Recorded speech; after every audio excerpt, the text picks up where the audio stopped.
bagi kita semuanya, kembali lagi dengan saya, Miranda Anastasia Nenggolan, mahasiswi IAKN Tarutung, dengan NIM 240101062. Saya semester 2 Program Studi Pendidikan Agama Kristen. Pada kesempatan kali ini, saya akan melanjutkan video part 2 mengenai beberapa prinsip umum dalam menafsirkan Alkitab Perjanjian Baru. Video ini memenuhi mata kuliah Hermeneutika Perjanjian Baru dengan Bapak dosen pengampu Dr. Baginda Sitompul MPDK. Prinsip kelima dalam menafsirkan Alkitab, untuk siapa firman itu disampaikan. Yang pertama, firman yang ditujukan kepada semua orang. Contohnya Matius 22 ayat 37-39. Beginilah firman Tuhan, "Kasihilah Tuhan Allahmu dengan segenap hatimu dan dengan segenap jiwamu, segenap akal budimu. Kasihilah sesamamu manusia seperti dirimu sendiri." Keterangan ini adalah perintah untuk mengasihi Tuhan dan sesama berlaku bagi semua manusia. Contoh yang kedua, Matius 28 ayat 19. "Karena itu pergilah, jadikanlah semua bangsa murid-muridku." Keterangannya adalah ayat amanat agung mengarahkan Injil diberitakan kepada semua bangsa. Kedua, firman yang ditunjukkan kepada semua orang. Contohnya, Matius 10 ayat 5-6. "Jangan kamu menyimpang ke jalan bangsa-bangsa lain atau masuk ke dalam kota orang Samaria, melainkan pergilah kepada domba-domba yang hilang dari umat Israel." Keterangannya, perintah ini khusus untuk murid-murid kepada bangsa Israel pada saat itu. Contoh yang kedua, Lukas 22 ayat 36. "Tetapi sekarang siapa yang mempunyai pundi-pundi, hendaklah ia membawanya." Keterangannya, instruksi Yesus khususnya kepada para murid saat menjelang penangkapannya. 3. Firman yang hanya untuk orang percaya. Contoh yang pertama, Yohanes 1 ayat 9. "Jika kita mengaku dosa kita, maka Ia adalah setia dan adil, sehingga Ia akan mengampuni." Keterangannya, janji pengampunan ini untuk orang yang percaya yang bertobat. Contoh yang kedua, 2 Korintus 5 ayat 17. "Jadi, siapa yang ada di dalam Kristus, ia ciptaan baru." Keterangannya, janji menjadi ciptaan baru hanya berlaku bagi yang di dalam Kristus. 4. Firman yang hanya ditunjukkan untuk orang tertentu. Contoh yang pertama, 2 Matius 4 ayat 2. "Beritakanlah firman, siap sedialah baik atau tidak baik waktunya." Keterangannya, instruksi khusus kepada Timotius sebagai hamba Tuhan. Contoh yang kedua, Yohanes 21 ayat 17. "Gembalakanlah domba-dombaku." Keterangannya, Yesus berbicara langsung kepada Petrus untuk menggembalakan jemaat. 5. Firman yang hanya untuk individu tertentu dan hanya saat itu saja berlaku.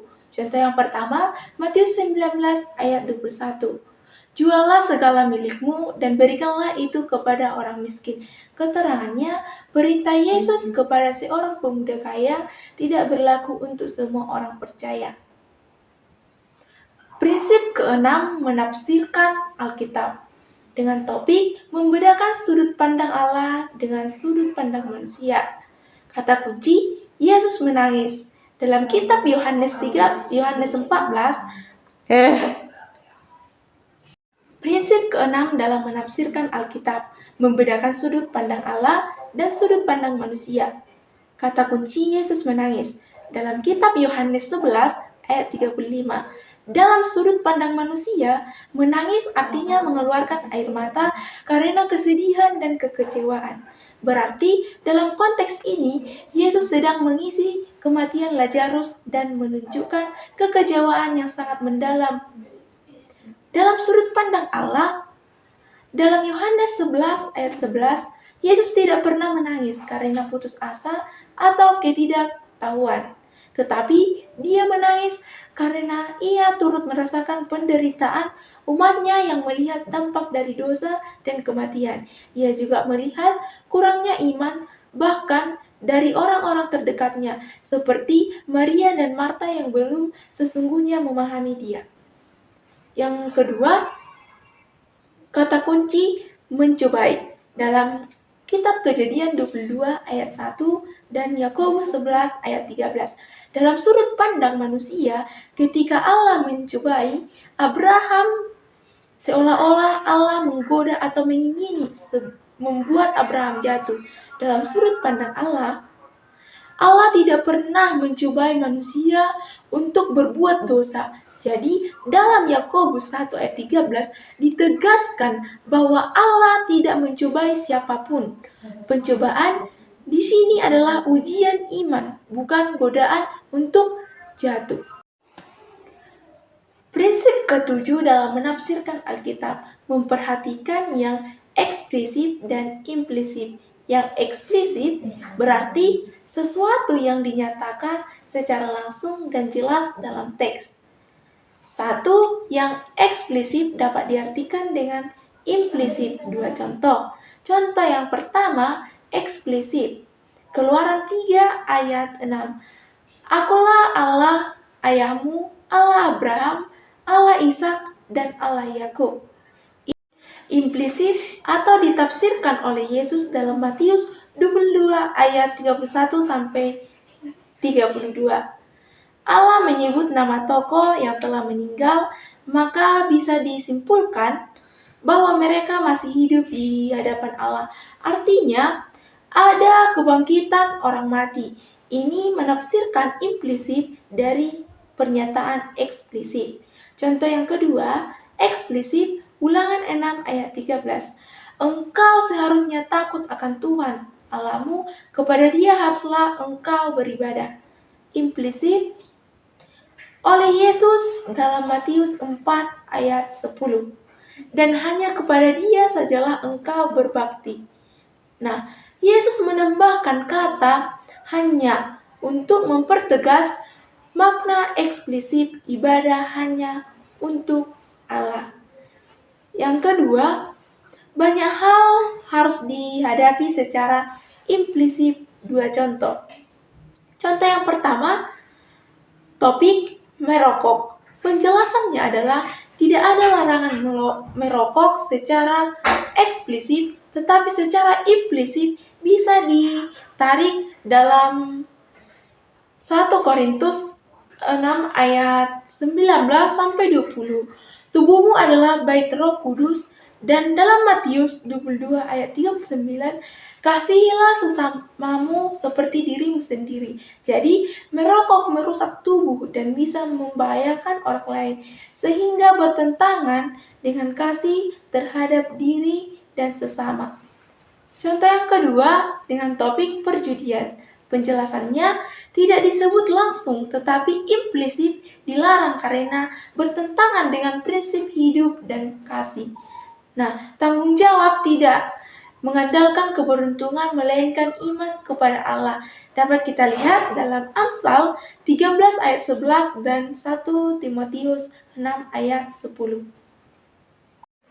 3. Pemberian makna implisit yang benar kepada yang eksplisit. Dua contoh. Contoh yang pertama, eksplisit.